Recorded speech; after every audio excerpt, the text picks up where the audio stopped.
آئیے بچوں، آج ہم آپ کو غصہ دور کرنے کی دعا سکھائیں گے۔ حدیث پاک سے ایک واقعہ سنتے ہیں۔ آؤ دعا سیکھیں ہم، آؤ دعا سیکھیں ہم۔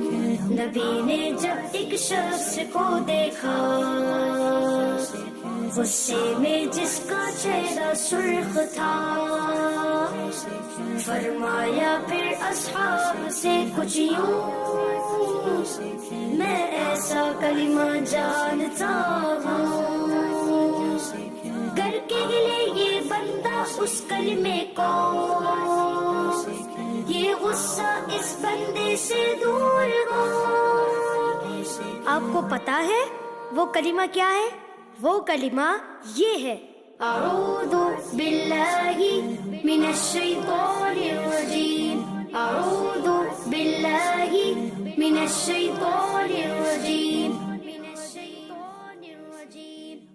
بچوں کا